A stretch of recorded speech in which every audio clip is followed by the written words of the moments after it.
안녕하십니까? 소쿨 극장입니다.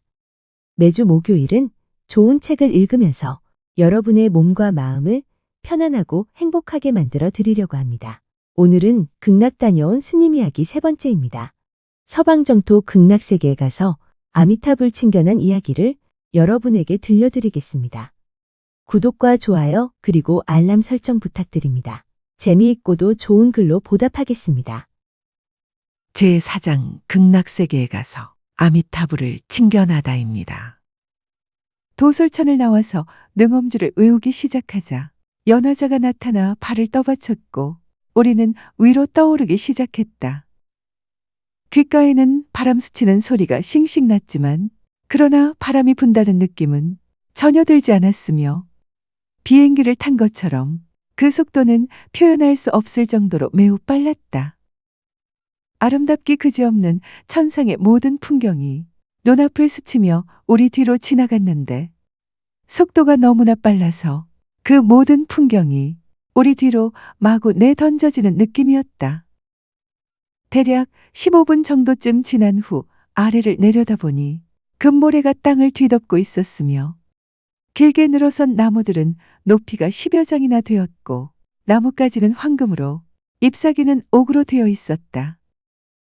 잎의 형태는 삼각형, 오각형, 칠각형, 구각형 등이었는데 미풍이 불어오자 나뭇잎들이 서로 부딪혀 마치 곡을 연주하듯 아주 미묘하고 아름다운 소리를 냈다. 기이한 것은 7겹의 큰 보배나무 가로수에 있는 노각과 뼈쪽이 솟은 탑 등 각종 경계와 활짝 피어난 온갖 꽃들까지도 모두가 빛을 내뿜고 있었을 뿐 아니라 온갖 아름다운 새들이 모두 몸에서 아름다운 빛을 내면서 날아다니고 있었다. 그리고 새들 가운데 어떤 새는 머리가 2개이거나 혹은 여러 개였으며 새들은 자유자재로 날아다니면서 아미타불의 성호를 부르며 노래하고 있었으며 모두 7가지 빛깔로 된 난간으로 둘러싸여 있었다. 관세음보살께서 말씀하셨다. 불경에서 말하는 7겹 그물과 7겹 나무숲이 바로 이러한 경계다. 귓가로 많은 말이 들려왔지만 어느 나라 말인지 전혀 알아들을 수가 없었는데 관세음보살께서 아미타불이라는 말은 알아들을 수 있을 것이다. 라고 하셨다. 또 길을 가면서 높은 탑을 수없이 보았는데 모두가 칠보로 이루어져 있었고 은은한 빛을 발했다. 이렇게 계속해서 가다 보니 오래지 않아 커다란 황금산이 나타났는데 이 산을 중국의 아미산과 비교한다면 아마 모르긴 해도 이 황금산은 아미산의 만배쯤은 될 것 같았다. 이때 우리들은 이미 서방정토 극락세계의 중심부에 도착해 있었던 것 같다. 관세음보살께서 손으로 가리키며 말씀하셨다. 다 왔다. 아미타불께서 바로 내 앞에 계시는데 보이지 않는가? 이상해서 내가 여쭈었다. 어디 계십니까? 나에게 보이는 것은 눈앞을 가로막고 있는 거대한 황금 벽뿐입니다. 어찌 상상이나 했겠는가? 관세음보살의 대답은 전혀 뜻밖이었다. 지금 너는 아미타불의 발가락 끝에 서 있느니라. 나는 말씀드렸다. 아미타불께서 이렇게 크고 높으신데 제가 어떻게 볼 수 있겠습니까? 사실 이러한 전경은 마치 한 마리 개미가 미국에 있는 하늘을 찌를 듯한 120층의 거대한 빌딩 아래서 제 아무리 머리를 들고 쳐다본다고 하더라도 그 높은 빌딩 전부를 볼 수 없는 것과 같은 이치였다. 관세음보살께서는 나에게 빨리 무릎을 꿇고 아미타불께서 자비를 베풀어 서방 극락세계로 우리를 인도해 주시도록 소원하라고 하셨다. 나는 황망히 무릎을 꿇고 아미타불의 가피를 소원했다. 그러자 눈 깜짝할 사이에 내 몸이 갑자기 크고 높아져서 바로 아미타불의 배꼽 높이까지 이르렀고 그 높이에서 나는 아미타불께서 분명하고 확실하게 내 앞에 계신 모습을 뵐 수 있었다. 아미타불께서는 셀 수 없이 많은 여러 층으로 이루어진 연화좌에 앉아 계셨다. 꽃잎 위에는 층마다 귀한 보배로 장식한 빼어난 탑이 있어 수천만 가지의 빛을 발하고 있었으며 아미타불께서는 금색 광명이 쏟아져 나오는 황금빛 한가운데에 단정하니 앉아 계셨다. 아미타불의 상호는 사바세계에서 조성하여 모신 불상과 같았으며 온몸이 황금색으로 이루어져 있었는데 금색 중에서도 자금색을 띠고 있었다.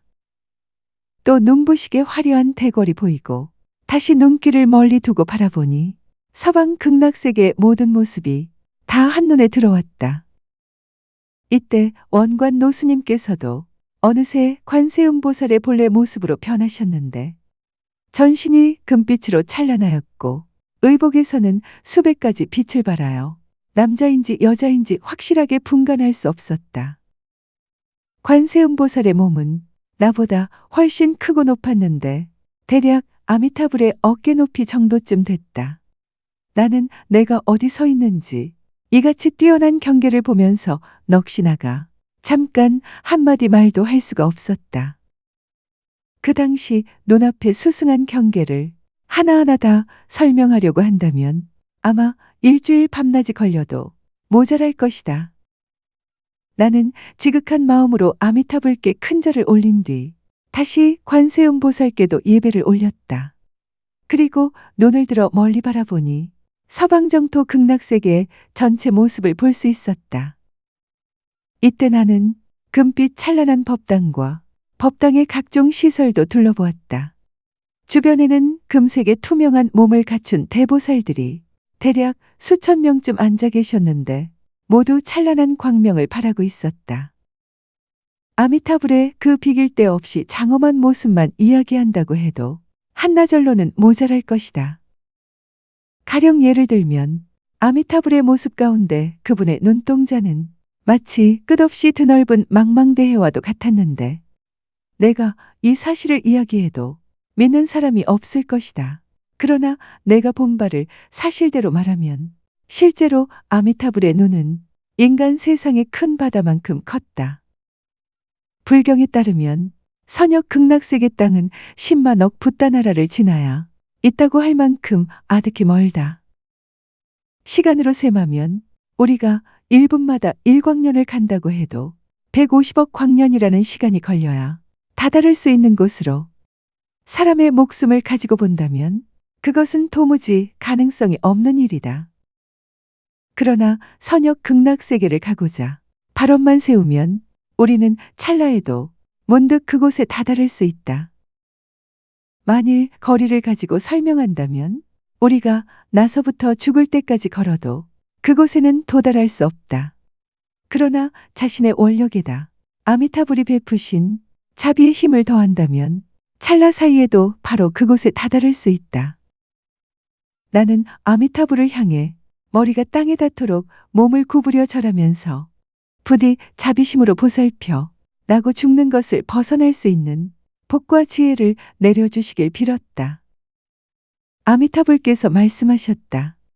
관세음보살이 너를 이곳으로 데리고 왔으니 여러 곳을 돌아보도록 하여라. 지금 바로 가서 둘러보되 다 돌아본 뒤에는 인간 세상으로 반드시 다시 돌아가야 한다. 그때 나는 극락세계의 뛰어난 경계에 놀라 괴로운 인간 세상에는 다시는 돌아가고 싶지 않아 간절하게 빌었다. 이곳 극락세계가 너무 좋아. 다시는 사바세계로 돌아가고 싶지 않습니다.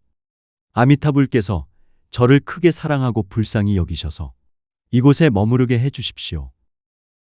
그러자 아미타불께서 말씀하셨다. 나는 그대가 여기에 머무르는 것을 싫어하거나 반대하는 것은 아니지만 그렇게는 안 된다.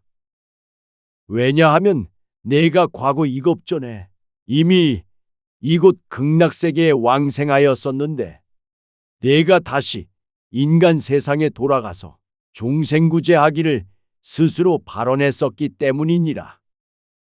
그러므로 그대는 다시 인간 세계로 되돌아가서 그대 마음속의 바람을 다 이루면서 극락세계의 실상을 인간 세계에 널리 전달하여 알려주고 또 책을 펴내서 세상 사람들을 교화하기 바란다.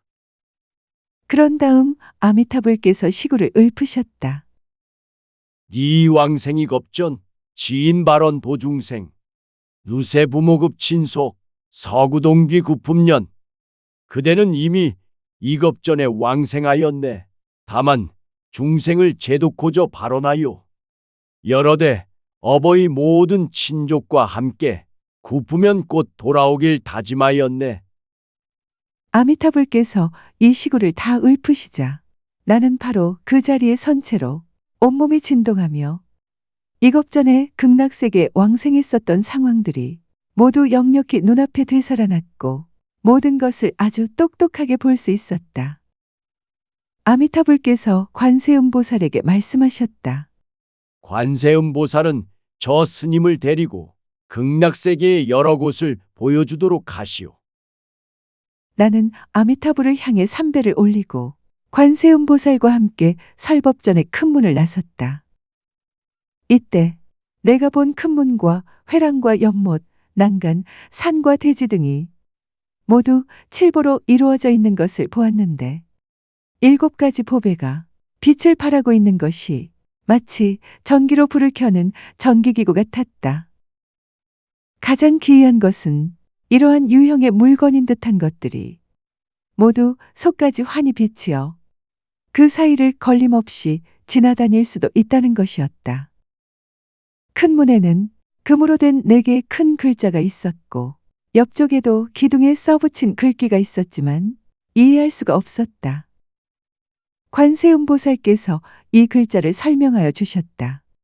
한문으로는 대웅보전이라는 의미인데 무량수불이라고 풀이할 수도 있다.